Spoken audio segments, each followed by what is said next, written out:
É porque eu acho interessante, combinou, né, Sara? Porque a live de hoje é relacionada com as festividades do Dia das Mães amanhã. Se eu não me engano, acho que em alguns países foi semana passada, né? Domingo passado. Na Uhum, Alemanha é comemorado amanhã. uhum. É, Naturalmente, a gente não tem. A gente não vai precisar discutir aqui, eu acho que é um ponto de muita discussão, esse O Dia das Mães, não é? Uhum. Mas, de qualquer maneira, esse dia nos dá visibilidade e a gente vai aproveitar essa onda para falar de alguns temas interessantes hoje, que, como a maternidade, o ser mãe, ou preparar-se para ser mãe, ou o desejo de ser mãe, ou o desejo de não ser mãe. Não é, Paula? Então, a convidada de hoje é a Paula. Eu sou Patrícia da Embradiva. Estou eu aqui sou a com a minha Sara da colega Embrativa. Sara. Mais uma colega da Embradiva entrará depois, a outra Sara, Sara com H. E eu Vamos dou tentar se ela entra, Patrícia. Agora Deixa eu não, né? ver. Não funciona. No meu não funciona. Sara, vê se você consegue dar uma anfrage aí para entrar. Mas Vai ver que ok. eu até já conheço a Sara, viu? Eu acho que você Ela esteve conhece. no meu curso Ela já é gratuito. sua fã também. Ela esteve no meu curso gratuito. Ela é muito maravilhosa. Será que é ela? Sim. Ah, se ela é muito maravilhosa, então é ela. Ela já tem filho e está gestante de outro filho, não é? É, exatamente, tem uma filha. Então, Uhum. pronto. Será que é ela? Acho que é sim. Que Vai ótimo. entrar também. Então, nós estamos aqui entre amigos e amigas. Paula, de repente, algumas que estão aqui não te conhecem, se você quiser se apresentar, seria ótimo. Eu, de novo, eu Gostaria. sou a Patrícia da Embradiva, para quem entrou agora. A Embradiva é uma organização de mulheres brasileiras com sede aqui em Frankfurt, na Alemanha, e nós apoiamos migrantes de língua portuguesa com vários projetos. E um deles é essa parte de organizar encontros com determinados temas, e hoje o tema é maternidade. E a Ana Paula vai explicar daqui a pouquinho porque maternidade e revolução. Ou então a Sara, né, Sara? Vamos, cada um fala então, acho melhor. Vai, Ana Paula, por que você concordou aí em participar desse Maternidade e Revolução? Então, vamos lá. Então, para quem não me conhece Até aqui, tirar eu quero aqui. saudar todo mundo, saudar o Paulo, saudar a Malice, saudar a Tony ou Tony, a Nilza, saudar vocês da Embradiva, né? A Patrícia, a Sara. Primeiramente, agradecer pelo convite. O meu nome é Ana Paula Conli, eu sou educadora parental e aqui na Alemanha eu desenvolvo um trabalho voltado para o acompanhamento de famílias. Sou Elternbegleiterin e atuo com famílias que desejam um acompanhamento especializado, específico, para resolver questões relacionadas à educação das crianças. Então, eu faço essa intermediação no relacionamento entre mães e filhos. É a minha especialidade. E assim é a maneira como eu me apresento profissionalmente. Mas tem uma outra maneira que eu gosto de me apresentar muito também, que é falar que eu sou Ana Paula, que eu sou do Conceição Oliveira, né? Que sou Conceição da parte da minha mãe, que é a Dona Odete, filha, ela é baiana do Acarajé, a minha irmã, que é baiana do Acarajé, depois da minha mãe também. E eu sou a mãe de Dendê, uma criança recém-nascida, um bebê recém-nascido, não recém-nascido mais, mas um bebê que nasceu já tem mais ou menos, vai fazer 3 meses. Então, eu gosto de me apresentar dessas duas formas. E tem uma outra apresentação que eu quero fazer, mas é no momento que a conversa for aberta mesmo. É um prazer estar aqui com vocês e falar sobre maternagem em revolução. Tem tudo a ver comigo, não porque eu, no momento, estou maternando, mas porque sempre foi uma causa para mim a maternidade. A maternagem sempre foi uma causa. A maternidade positiva sempre foi um tema dos meus estudos, um tema das minhas pesquisas e do meu trabalho, da minha atuação. Então, eu já tenho um grande apreço por essa temática, um grande apreço pelas mães. Para mim, são as verdadeiras musas mesmo, são as minhas musas inspiradoras. Eu acho que o mundo sem a maternagem, o mundo sem a mãe, seria um pouco mais complicado do que estamos vendo na atualidade. E é isso, eu faço uma defesa mesmo do lugar, né? Do lugar da responsabilidade da atuação das mães de uma maneira ativa e autônoma também. Não. Muito legal. Eu também acho interessante a profissão que você exerce, né? De dar esse apoio a mães e pais e principalmente as mães, né? O foco seu é com mães e pais ou somente com as mães? O meu foco é trabalhar com as mães, porque a minha visão de trabalhar com as mães é porque as mães elas centralizam muitos poderes dentro de uma família, né? E ela centraliza e ela obtém também muitas responsabilidades. Então, acaba tudo que acontece dentro da família passando pela mãe. Então, digamos que ela é um catalisador mesmo de tanto de soluções quanto de problemas. Então, essa mulher, essa pessoa, ela acaba precisando de muito mais suporte. Por incrível que pareça, é a pessoa que recebe mais obrigações e mais responsabilidades, mas é a que menos recebe suporte. Então, por isso, é uma maneira afirmativa. O meu trabalho é de maneira afirmativa, não excluída. Quando eu atendo a mãe, e se essa mãe é casada com um homem, acaba atendendo também o marido, acaba atendendo também o pai da criança, né? Mas eu começo pelas mães. Isso já é revolucionário, né, Patrícia? Isso, eu acho que mais revolucionário e com certeza desafiador no momento. Hoje, num jornal da minha cidade ou da minha região, vinha um artigo super grande falando do que a gente está comemorando. Nessa época de pandemia, fica claro a posição vulnerável dessas mulheres, mães de famílias, que além de ter que trabalhar talvez fora, tem que cuidar das crianças estudando. Geralmente são elas que, mesmo com os homens fazendo home office, são as que também trabalham de casa para o trabalho, para uma empresa e faz os trabalhos de casa geralmente sozinhas, além do homeschooling, por exemplo, né? Então, a gente sempre diz que a gente não quer ser super heroína. Eu não quero ser Mulher Maravilha. Eu quero ser uma pessoa normal, eu não quero ser extraordinária.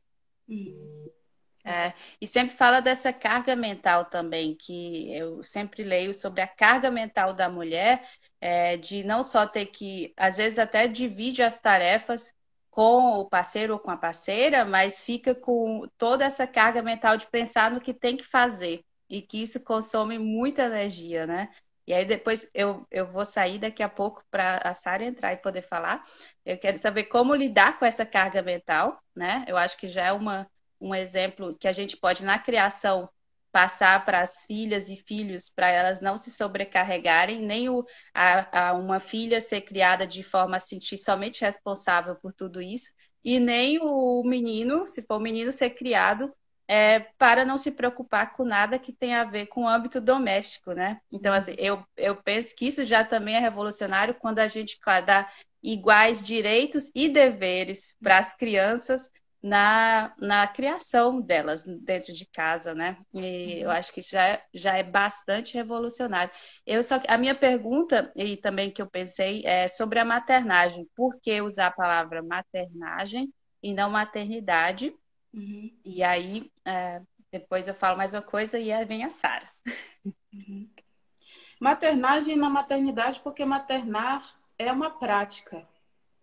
A maternidade não necessariamente se torna uma prática. Ela se torna mais como... Ela é mais baseada em conceito.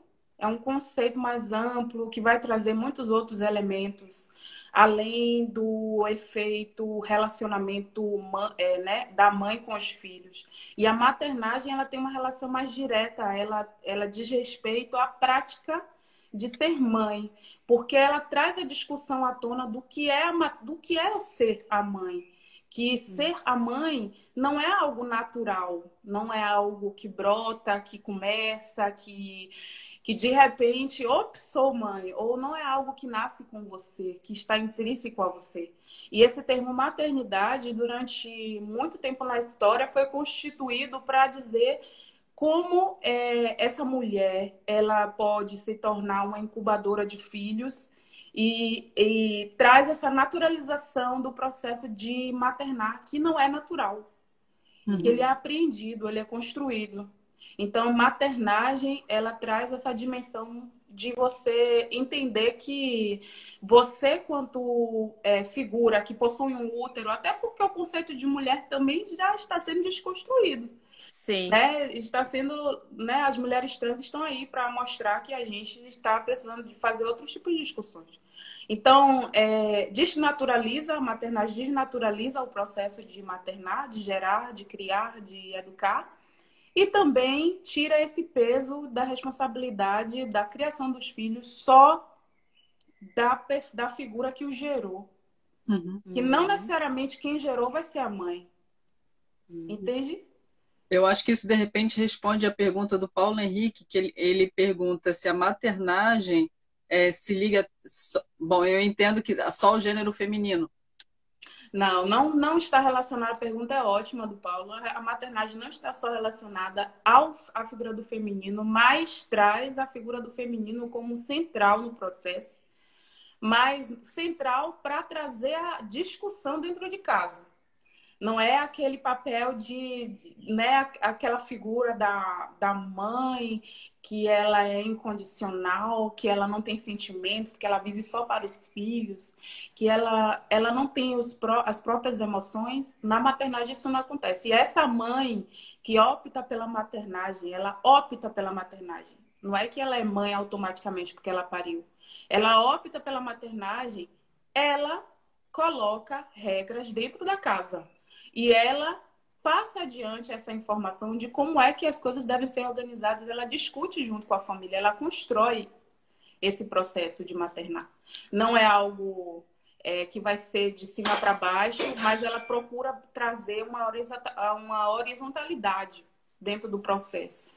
É como o feminismo, né? O feminismo não é só para as mulheres. O feminismo é para Exatamente. todas, para todos, para todes, para... Está para a sociedade, é como o feminismo está para a sociedade, a maternagem está também para o pai. Excelente. Eu também, só pensando assim, também quando eu escutei maternagem, eu vejo como um termo inclusivo, assim. Eu, por exemplo, eu sou tia e eu acho que eu posso praticar a maternagem com a minha sobrinha ou com minhas afilhadas e afilhados. Já tenho, já estou me sentindo a madura, né, com afilhado e afilhada.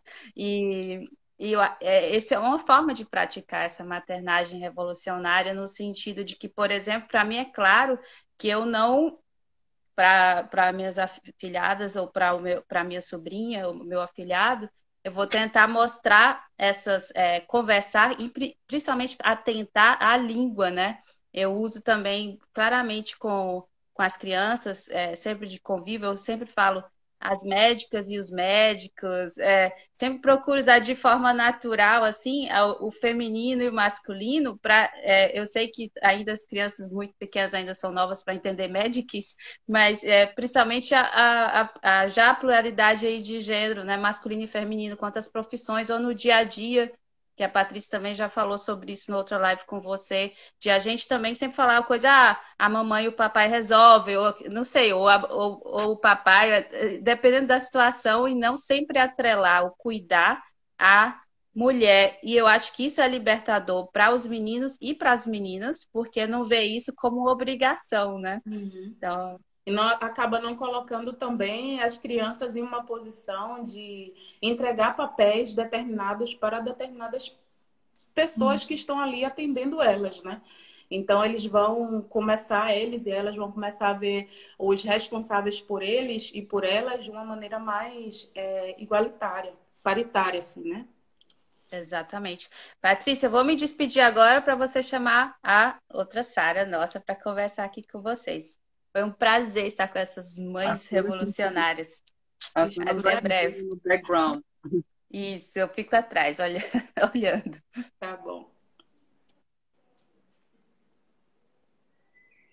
Sim, a Sara vai estar entrando agora com a gente. Mas eu acho também interessante a questão da opção de maternar, como você coloca, porque maternar também pode ser, um exemplo, mãe e pai. Eu acho que às vezes soa de repente como um castigo maternar, uma coisa sofrida, mas quando ela é dividida, eu acho que fica mais fácil e todo mundo, no fundo, sai ganhando. É bom também a figura paterna participar mais.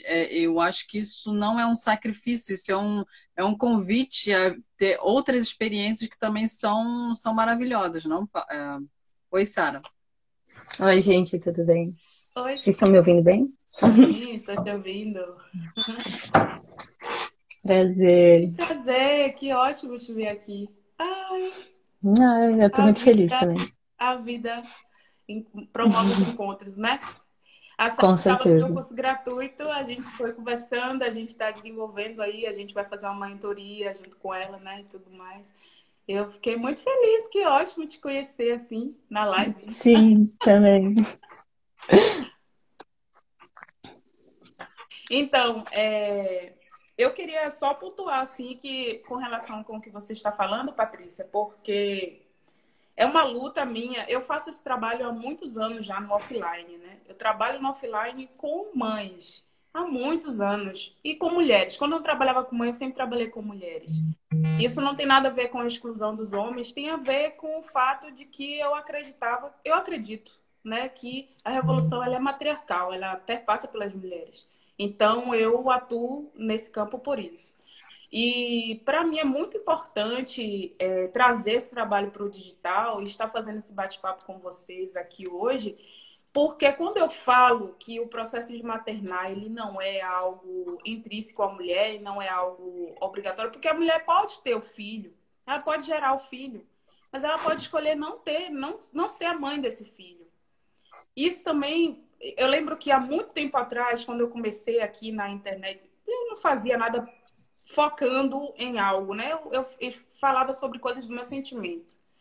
E uma vez eu fiz um vídeo sobre ser mãe, e aí eu falava a minha opinião sobre ser mãe, e várias pessoas vieram assim, fizeram várias críticas. Naquela época, acho que 5, 6 anos atrás, havia mais dificuldade em discutir esse tema, mas por ser um tema polêmico. Mas é muito importante a gente reconhecer que às vezes a mulher vai querer ter o filho, mas ela não vai querer maternar. E está tudo bem. E a gente tem que aceitar isso, sabe por quê? Em prol da criança. Porque eu sou uma defensora das crianças. Eu trabalho com as mães, mas o meu olhar é para a criança. Por que o meu olhar é para a criança? Porque a criança é indefesa. A criança é dependente. A criança ela precisa do adulto para se tornar um adulto positivo no futuro também. Então, por que a gente vai obrigar uma pessoa que não quer fazer uma coisa a fazer aquela coisa? Se aquela coisa envolve uma vida humana, é melhor que a gente assuma que a responsabilidade de não querer. Porque quando a gente assume a responsabilidade de não querer, vai ter alguém que vai querer assumir essa criança e vai dar amor a essa criança, vai cuidar dessa criança. Entende? Então, a minha visão a partir do momento que nós, quanto pessoas que geramos, que podemos gerar, e que, a partir do momento que a gente sabe que a gente decide que a gente pode gerar o que a gente não pode gerar e que a gente não quer gerar, que as nossas escolhas sejam respeitadas e assumidas a partir daí. Porque se a gente já tivesse evoluído num debate como esse, por exemplo, a nossa sociedade, nas sociedades em geral, mas aqui na Alemanha já está um pouco em um outro passo.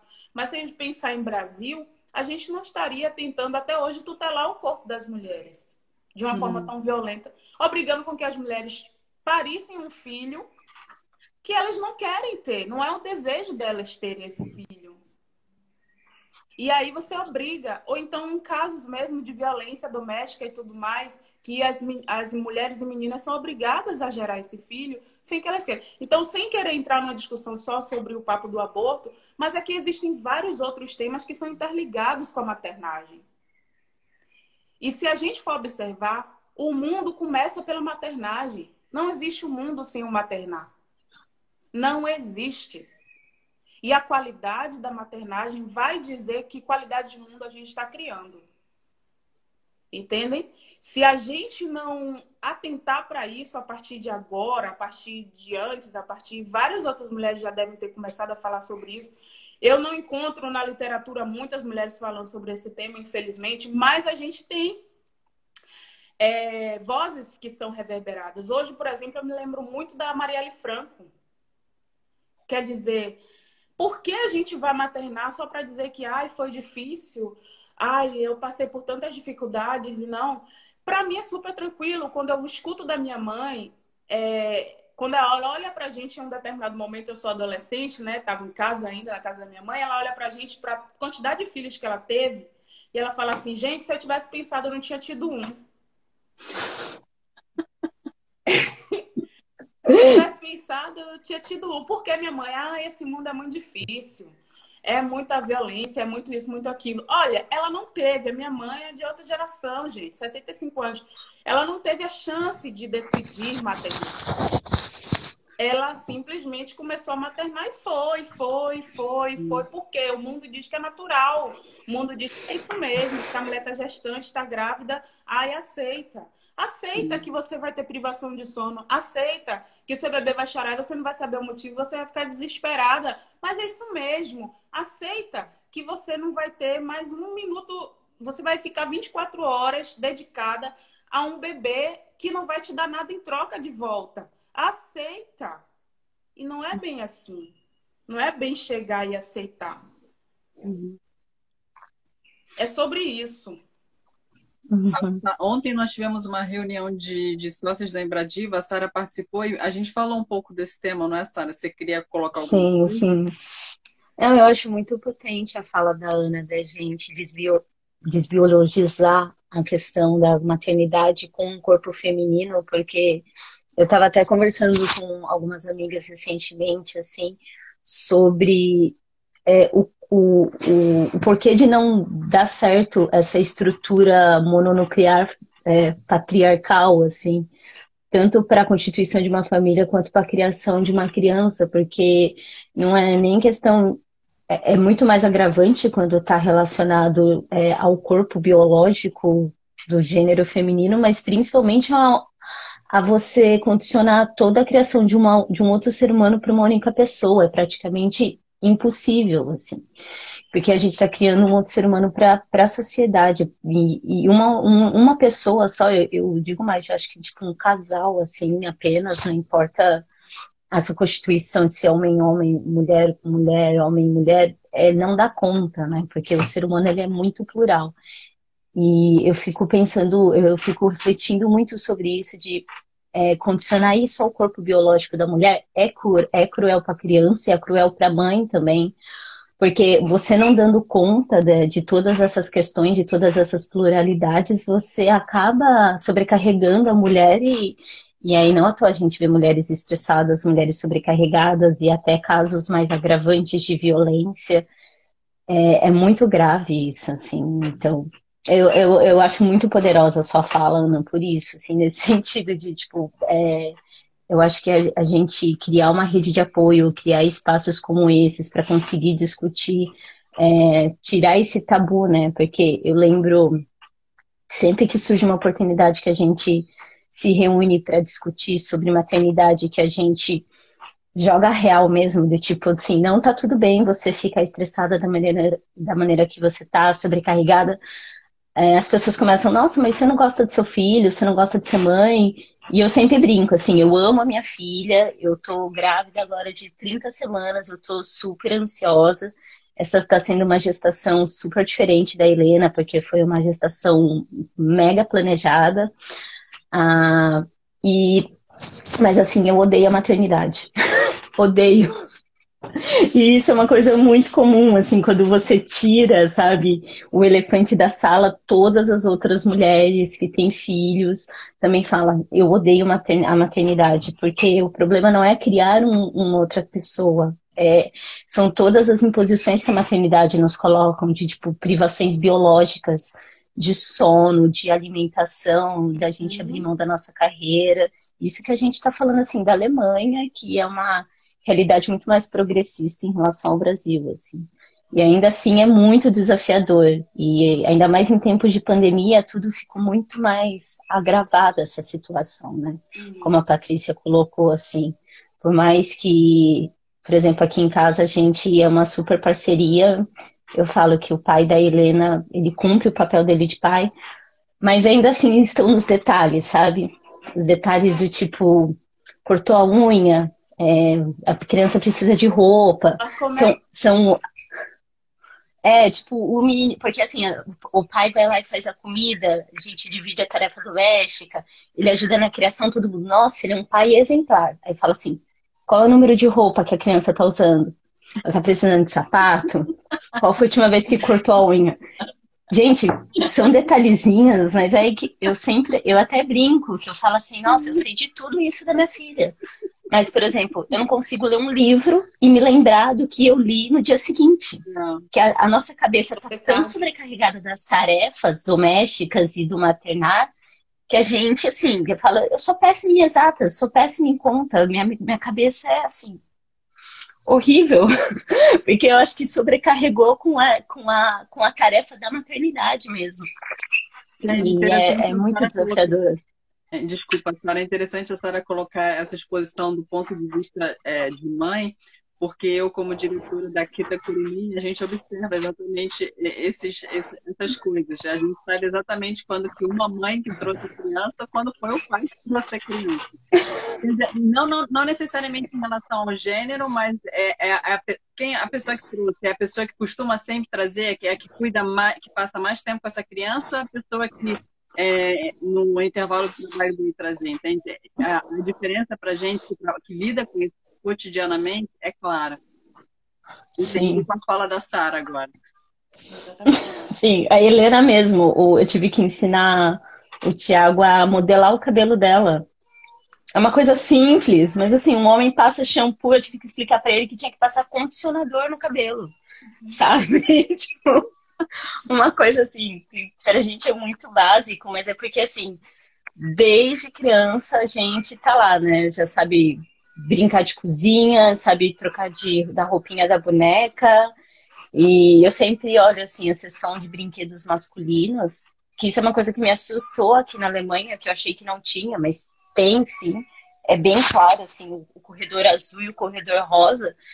Cara, os brinquedos para meninos é tipo, você vai ser engenheiro, astronauta, cientista, e aí a gente vai ser assim, trocentos modelos de carrinho de bebê, sabe? Idêntico ao carrinho de verdade, cozinha. É assustador, assim, está muito nos detalhes. E o mais desafiador é como fugir disso, né? Porque a gente foi criado e condicionado a isso. Então, aqui em casa por exemplo, um desafio, assim. Eu falo, eu tento, mas é difícil, que nem eu uso maquiagem, eu tô sempre na cozinha, meu marido também, mas assim, a Helena de vez em quando vai lá e rouba um batom meu. E eu, filha, vamos pra creche. Ela, peraí que eu vou passar meu batom. E eu fico, ai meu Deus. O que não tem problema nenhum, mas assim, a gente sabe que o nosso papel, assim, em um papel revolucionário mesmo, é de estar sempre se atentando às nossas posturas, aos nossos exemplos, e porque mais do que falar, né? Porque ela tem vários livrinhos feministas aqui em casa, mas é muito do exemplo, e é por isso que é tão importante a participação do parceiro, da parceira, que não exerce a função principal da maternagem, assim, de estar também sempre se atentando, porque é sempre nesses detalhes, sabe? E já me alegra, por exemplo, ver que ela tem uma referência de um homem que cozinha, que limpa a casa, sem a mãe tem que ficar lá, tipo, pedindo o tempo todo, mas ainda assim, sempre tem seus desafios, né? Eu acho que, no fundo, essa é uma das pequenas revoluções do dia a dia, né? Eu vejo a revolução dentro de casa em relação à criação, em relação à criança, e a revolução frente à sociedade, não? Dos papéis, de aceitar, sim, quem quer fazer a maternagem, não é, Ana Paula? Como você vê essa questão da revolução? Onde está a nossa revolução? A revolução está nos pequenos momentos mesmo, nos pequenos gestos. E os pequenos gestos, eles trazem uma grande potência, uma grande força, uma grande potência para o nosso maternar. E a gente tem que confiar nessa capacidade que a gente tem de revolucionar através de pequenos gestos. Eu estava, no momento em que eu recebi esse convite, e eu estava conversando hoje rapidamente, não foi nenhuma conversa, né? A outra Sara, mandou uns áudios para mim, e ela falando sobre a importância da comunidade, que ela acredita que o maternar começa com a presença da comunidade ajudando, né, no processo, que a gente chama de redes de apoios, né? Talvez foi isso que a Sara disse. Não sei, Sara, se não foi, por favor, me corrija. Mas foi assim que eu compreendi, e eu concordo plenamente, porque eu venho de uma família matriarcal. A minha mãe, ela foi o centro, e ela é ainda o centro, a base da nossa família. E o conjunto que a gente teve de família foi minha mãe separada do meu pai. Quando eu nasci, minha mãe já era separada do meu pai, então eu fui a última de 6 que não tive a experiência de viver junto com o meu pai. E a minha mãe teve 4 filhos homens e 2 filhas mulheres antes de mim. Uma faleceu já. Quando eu nem existia, ela faleceu, infelizmente. Mas assim, na ponta assim, minha irmã mais velha e eu, um monte de menino, e no final vem eu como mais um feminino da família. E aí, como por ser a última, eu vi muita pouca coisa assim da minha família. Eu vivenciei muito pouca coisa. Me emancipei muito cedo também. E é muito importante dizer isso, mas o que eu vivenciei, o que eu vi de verdade, tinha relação com a forma como a comunidade se envolvia no processo de cuidar das crianças, de criar os filhos, de ajudar minha mãe a criar os filhos, e como a minha mãe ajudava a criar os filhos das outras mulheres da comunidade também. E isso era muito revolucionário já. Isso já era muito forte, já era muito potente. Não tinha creche para todo mundo, não tinha espaço para todo mundo nas escolinhas. E as mulheres não tinham dinheiro para fazer isso. Então, essa rede de apoio funcionava muito bem na época em que eu era criança e eu via esse movimento acontecendo. Um outro aspecto revolucionário, além da união das mulheres, é que eu fui criada com muitos meninos, né? Os meus irmãos são homens. Então, eu não tive muita referência de brincar com brinquedos de menina. E aí eu brincava com tudo que era reciclado dos meus irmãos. Eu brincava de carrinho, de pipa, de joga bola, de não sei o quê. Eu brincava das brincadeiras típicas de brincadeiras de meninos. E isso fez com que, em algum momento na minha vida, eu odiasse ter bonecas. Eu não podia ter bonecas por causa da minha condição financeira na época, e eu odiava ter bonecas porque eu achava que as bonecas eram muito parecidas com pessoas. E esse muito parecer com pessoas me trazia uma agonia. Eu lembro disso, porque era uma coisa assim. A minha relação com os brinquedos, com as bonecas, era muito ruim. Porque eu destruía todas elas que eu ganhava, todas que alguém me dava de presente, eu destruía, porque eu não queria ter a sensação de que eu estava sendo obrigada a cuidar de alguém. Porque eu via o tempo inteiro a minha mãe se desdobrando em milhões e milhares de mulheres em uma só para cuidar de 7 filhos. Então, e eu via a relação que a sociedade tinha com ela, por ela ser uma mãe solo, por ela ter tantas responsabilidades. Então, nesse momento, falar de mãe solo, maternidade solo, maternagem solo também. Porque já é um outro rolê, já é uma outra dimensão, um outro nível de atenção, um outro nível de realização mesmo do maternar, né? Exatamente. Você falando isso, eu lembro porque eu sou mãe de 3 crianças, de adolescente a quase pré-adolescente, e de vez em quando elas me lembram disso, falando, se ser mãe assim, do jeito que você tá, essa correria toda, para lá e para cá, elas me falam, eu não acho que é isso que eu quero. Aí eu fico até, meu Deus, eu não quero traumatizar minhas crianças, por minha causa elas não quererem fazer essa opção. Mas é interessante como a Sara também colocou em Ana Paula, a questão do exemplo da casa e tudo que isso acarreta, né? Isso não vem por si só. A minha opção de ficar correndo para lá e para cá, não quero correr, não. Eu quero ter uma vida tranquila, eu quero sentar, ler meu livro, eu quero ter tempo, sim, de brincar com as crianças, mas às vezes a realidade não é bem assim, né? Aí se você senta numa terapia, né? Eu sou consteladora familiar também. Se você senta numa terapia para fazer uma constelação, para constelar, você vai ver onde é que você encontrou essa referência de ser assim. Como você conseguiu se tornar? Como você chegou a esse nível multi de ser essa figura? É uma construção do social, em geral, que diz que a mãe ela é uma pessoa com vários braços, com várias pernas, e que ela consegue fazer tudo ao mesmo tempo e ainda sorrir e ser bonita. A gente tem que sorrir e ser bonita. Olha só, o meu cabelo tá caindo. Olha só, eu tenho que cuidar para os meus dentes não caírem também. Eu tenho que cuidar. Eu tenho que acordar a cada 2 horas na madrugada para poder cuidar da minha filha. Eu tenho que viver para ela enquanto ela precisar de mim, enquanto ela estiver 100% dependente de mim.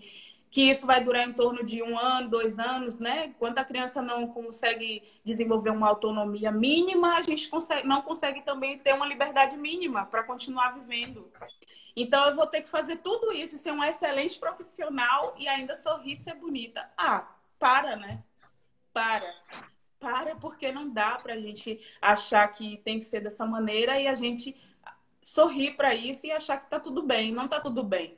E isso não tem nada a ver com os nossos filhos. Não tem nada a ver com os nossos filhos. Tem a ver com a gente. Os nossos filhos, tá tudo resolvido. Eu amo minha filha, você ama suas filhas, vocês amam seus filhos. Isso não tá em pauta, gente. E a gente não tem que carregar essa culpa. A gente não tem que carregar essa culpa. Não tem a ver com isso. Vocês são sujeitos. Cada uma de vocês são sujeitos. Quando você tem filhos, você continua sendo sujeito. Você não deixa de existir para ser mãe. Ai, é lindo quando você materna, você dá a sua vida para o seu filho. Não. Você não dá a sua vida para o seu filho. Você doa o seu tempo para o seu filho. Porque você decidiu isso e você quer isso para sua vida e você vai fazer isso de coração, como você daria para qualquer pessoa. Como o pai também pode fazer isso, doar o momento dele. Isso qualquer pessoa pode fazer.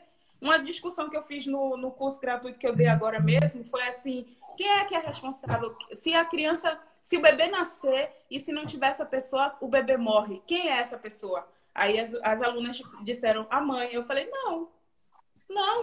Se a mãe não tiver, o bebê não tá nem aí, gente. Se a mãe não tiver, o bebê não tá nem aí. O bebê quer saber que ele quer sobreviver. Cheguei, pum, nasci. E agora? Eu quero sobreviver nessa selva. Como é que faz? Eu preciso de alguém que se dedique a mim. E aí, eu peguei alguém e escolhi para mim. E que sorte se esse alguém que está se dedicando a mim me ama. E esse alguém eu vou poder chamar de mãe. Isso é uma sorte. Agora, se essa pessoa tá ali, nasceu o bebê veio, não sei o quê, aí ela vai dizer, pô, ainda tem que ser a mãe dessa criança, puta, sabe? Vou ter que perder minhas noites de sono, vou ter que isso, vou ter que aquilo. Tem mãe que pergunta assim pra mim, Paula, como é que faz pro bebê recém-nascido dormir a noite inteira? Dormir 12 horas, eu não aguento mais. O meu bebê tem 16 dias e ele já não dorme a noite inteira. Ele já não dorme a noite inteira. Quer dizer, não é que essa mulher tá errada, não. Ninguém informou para ela como é que ia ser essa parada de ser mãe. É muito pesado maternar. Mas é engraçado. É maravilhoso, mas é pesado. E você tem que não precisa ser pesada, né? Você tem que saber onde você está pisando para você não fazer mal para o outro. Essa é a minha preocupação. Não faça mal para outra pessoa, porque ela não tem nada a ver. Ela não te pediu para nascer. Ela te escolheu. Ela te escolheu, mas ela não te pediu para nascer. E aí alguém me diz, eu te escolhi e você faz a maior cagada na vida dessa pessoa. Desculpa, tô procurando palavras bonitas, mas assim, difícil falar. Porque a sociedade pressiona muito e a gente acaba o quê? Carregando essas culpas, todas aqui nos ombros da gente. E na outra mão a gente tem que balançar o bebê. Isso é violento. Não, que eu falar, tanto que não precisa ser assim, né? Porque que eu vejo, tipo, os pais que escolhem ser pais, porque eles têm até essa opção, esse privilégio, né? Eles não carregam. É muito difícil, assim. Até hoje eu não conheci nenhum homem que se tornou pai, por exemplo, e ficou, tipo, com um peso de, nossa, eu vou ter que retornar para o meu trabalho integralmente agora, sabe? Ou do tipo, nossa, será que vai estar tudo bem com meu filho? E, tipo, não que eles amem menos os seus filhos, não é isso, mas é uma coisa que já está tão inculcada na gente que chega até a ser difícil mesmo de falar assim, nossa, mas isso não é biológico? Porque o que eu mais ouvi depois que eu me tornei mãe é do tipo assim, é, que nem, mas gente, como que eu vou saber, sabe? Como que eu vou saber? Tipo, todo mundo, não, você vai saber. Eu não sei. Eu já dei leite materno estragado para Helena, que eu guardei na garrafinha, ela não queria tomar, e eu falava, vai tomar sim, eu não sabia que estava estragada. Eu não sei, eu falo, eu não sei, se depender assim do meu instinto, estaria morta já. É tipo um aprendizado constante, não só de livros, de consultorias, mas assim, com experiência com outras pessoas também. E aí, quando eu tomei para mim de tipo, não, isso daqui não é biológico, isso daqui não é uma coisa que eu quero aceitar, assim. A gente conseguiu mudar algumas dinâmicas em casa, por exemplo, é muito engraçado, né? Que você se torna uma mãe horrível, porque você não se adequa aos valores. Você falou do sono aqui em casa. A revolução que a gente teve em casa, que eu falo, a mim, eu até brincava, né? Que eu falo, nossa, eu minto para as pessoas, porque eu falo que a Helena dorme a noite toda. É que para mim ela dorme a noite toda, porque quem faz a rotina do sono é o pai. E tanto é o pai que se ela chora, eu não escuto. Meu cérebro desligou. Então essa coisa do tipo, ai, porque a mãe ela vai acordar segundos antes da criança chorar. Isso acontecia assim, quando ela era recém-nascida, a gente fazia cama compartilhada, que um recém-nascido precisa amamentar a cada 2 horas, 1 hora, 3 horas. Isso de fato acontecia. Depois, esse meu lado materno foi, tipo, cortado, assim. Quem acorda à noite é ele, e é muito interessante que o corpo se disciplina também, né? Então, ele tá com esse genezinho da maternidade. Então, tipo, ele que fica mais atento à noite de se ela tá acordando, ele que vai ver, porque o corpo assumiu essa postura. E isso para mim, assim, é algo... Isso para mim é revolucionário, sabe? De, tipo, da gente perceber que é possível quebrar. É lógico que, assim, falando no ápice dos meus privilégios, né? De, tipo, aqui na Alemanha, de a gente ter uma licença maternidade extensa, de termos uma série de benefícios, até mesmo as escolas também, que eu vi você falando sobre as suas referências na infância, eu estava lembrando das minhas também. Minha mãe é mãe solo e sempre foi de 3 filhos. E eu lembro como o meu brincar era muito baseado no que eu via no cotidiano dela. Então eu era assim, uma mãe super estressada com minhas bonecas. E eu lembro assim que às vezes eu ficava sentada assim em casa, quietinha, e minha mãe, o que você tá fazendo? Eu, não, eu tô brincando de médico. Ela, mas você não tá fazendo nada? Eu, não, eu tô esperando o médico chegar, porque a minha referência era tipo o SUS, assim, que o médico atrasava 2 horas. E aí eu vejo, assim, também que perceber que a gente tem essas possibilidades até de referência, que eu vejo. Me alegra muito a Helena ter uma referência tão plural e etnicamente falando, assim, na creche dela, de ter contato com crianças não brancas, que é uma coisa que aqui na Alemanha é super raro. Às vezes eu olho, assim, em outras creches, eu falo, gente, como que vê que filho é de quem? É todo mundo loiro, do olho azul, sabe? E perceber essa pluralidade também de referência para saber que, nossa, isso é muito importante também. E eu acho que o desafio é esse, assim, né? De a gente se colocar nesse papel ativo de desconstruir justamente para falar, não tá tudo bem, gente. Tipo, se mulheres, principalmente, que precisem de ajuda, a gente precisa falar sobre isso, porque não é normal. Sabe, eu fico, você falando, não, porque vai ficar privada de sono. Gente, não é normal. Tipo, uma mulher, eu conheço mães que estão assim há 2 anos sem dormir direito. Eu falo, começa a afetar a saúde mental em um nível assim. Então é desafiador. A minha experiência é de maternar solo. Eu sou casada, mas eu materno solo porque eu digo que eu me preparei muito tempo para ter essa filha. Então, é uma opção minha. Eu quero, apesar de não viver uma vida solo, eu quero vivenciar a minha maternagem solo, porque eu acredito que é a forma que é ideal para mim.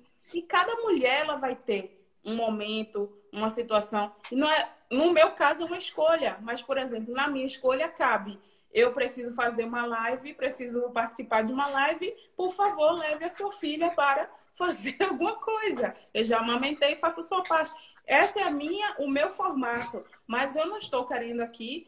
A gente precisa jogar os holofotes sobre as maternagens solo, que são a maioria da população. Estava lendo no jornal, numa matéria no jornal, que na iminência do Dia das Mães, amanhã, né, o número de mães solo, né, no Brasil, que são os dados que eu trago, né, sou muito ligada ao Brasil ainda, tenho pouco tempo aqui na Alemanha, mas assim, os números de mulheres solo, mulheres que têm que viver uma maternagem solo no Brasil, ultrapassam 70%. Então, é uma realidade muito dura, uma realidade muito seca, que traz um nível de responsabilidade, um nível de angústia muito alto para essas mães. E para mim, enquanto educadora parental, que atua defendendo as crianças, acreditando que a educação, que para educar bem uma criança você não precisa bater, você não precisa punir, você não precisa castigar uma criança. Aí, se eu vou olhar para a realidade dessas mães que estão ali, na linha de frente, enfrentando toda uma sociedade que prefere normatizar esse tipo de relação violenta contra as mulheres do que trazer soluções. E aí eu encontro essa realidade, esse panorama, e eu vou simplesmente julgar essa mãe que age com um certo nível de violência com as crianças? Não! Mas eu preciso fazer alguma coisa. Eu preciso apoiá-las, eu preciso fazer alguma coisa. Por isso vim para o digital, para mim, está sendo importante. Não é para ter seguidores, não é para acumular números, não é isso. Mas essa voz que a Embradiva está dando, né? A minha oportunidade agora de poder chegar aqui e falar sobre isso, para mim é o melhor presente do Dia das Mães que eu poderia receber. Esse é o meu primeiro Dia das Mães. E eu estou aqui tendo a oportunidade de trazer essa discussão à tona mesmo, em pauta, e para a gente discutir isso de uma maneira saudável, mas de uma maneira também solidária e empática com as mães e com as crianças. Porque quem está pagando o pato de tudo isso são as crianças. Quem está sofrendo quando uma mãe passa privação de sono e a sociedade diz que é normal, quem está sofrendo, a mãe está sofrendo, mas quem está sofrendo na outra ponta é a criança. E uma criança sendo violada, né, todos os dias, sofrendo rasuras todos os dias, qual é o nível de sociedade que a gente vai construir? Essa que já está aí, de um Rio de Janeiro que absurdamente mais uma chacina. 35 pessoas, 25 pessoas não são números, são pessoas. E a gente está fazendo tudo isso às custas de uma venda que a gente está colocando nos olhos. E quando a gente discute feminismos femininos, a gente tem que trazer a temática da maternagem. Porque, como eu disse no início, o mundo começou porque alguém resolveu abrir as pernas e parir. Sem a mulher parir, sem o ser que decidiu parir, gerar e parir, não vai existir um mundo. Não tem mundo sem as mulheres. Não existe mundo sem as mães. Isso é uma realidade. Ana Paula, acho que você fechou muito bem. Agora a gente está seguindo agora para o fim da nossa live. O tema é super extenso, tange vários outros temas. Isso aqui só foi uma pontinha, eu acho que você colocou bem em relação da gente, você com a sua atividade de educadora parental, a Embradiva na sua posição de apoiar as pessoas, apoiar as migrantes, da gente ser esse lugar de escuta e lugar de fala, para a gente esclarecer alguns temas, como a maternagem, que são super importantes e muitas vezes romantizado. Então, é um processo e a gente tem que elucidar um pouquinho mais, dar voz a essas mães como vocês, como nós. Eu gostaria de agradecer muito pela participação de vocês. Infelizmente, o tempo já está chegando no final. E antes de finalizar, eu só gostaria de dizer que realmente essa questão da maternagem não é uma questão só da família, é uma questão estrutural, uma questão da sociedade, uma questão de saúde pública, né? De políticas públicas. Então, continuemos a nossa revolução, porque nós estamos nas nossas pequenas revoluções do dia a dia, como a Ana Paula colocou antes, são batalhas cotidianas, e que a gente realmente continue nessa sororidade de apoiar umas às outras, porque isso realmente é muito importante, em especial agora no tempo de pandemia, não é verdade? E antes de finalizar, eu gostaria só de lembrar que amanhã tem a Terezinha Malaquias, vai estar falando também sobre maternidade e pandemia na live dela. Então, sintam-se todas convidadas. E eu gostaria de pedir para vocês, Ana Paula e Sara, para fazer suas considerações finais para a gente fechar. Eu aproveito agradecendo, foi super maravilhoso estar aqui com vocês. Eu digo eu fico super grata também. Eu acabei de falar. É que eu fiquei sem palavras agora, cara, né? Mas eu acho que eu faço da palavra da Patrícia da Ana as minhas, assim. Eu acho que a gente criar esses espaços de discutir e de apoio, de reflexão é muito importante, não só para as nossas revoluções pessoais mesmo, né, em níveis micros, mas até ampliando, como a própria Ana levantou a questão da chacina que ocorreu no Brasil, infelizmente, que a gente sabe que hoje se tem famílias chorando, muitas dessas famílias têm cor e tem gênero também. Eu imagino as mães que perderam os seus filhos nessa chacina, e que é tudo uma política muito bem orquestrada, né, pelo nosso desgoverno que está ocorrendo no Brasil. Então, eu acho que, no fim, está tudo relacionado mesmo, e o nosso papel enquanto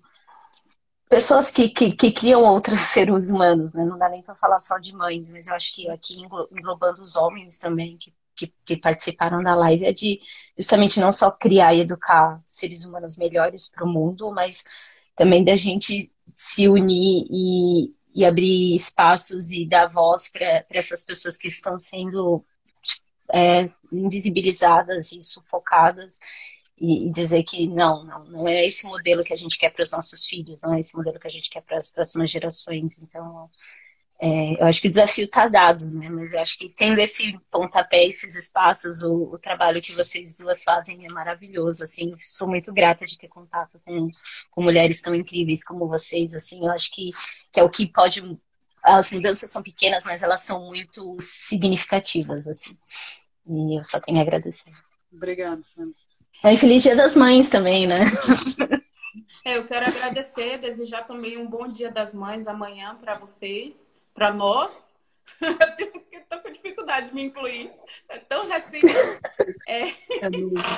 E dizer as minhas últimas palavras são: gente, se tratem bem, se cuidem, façam bem para o outro, não custa nada.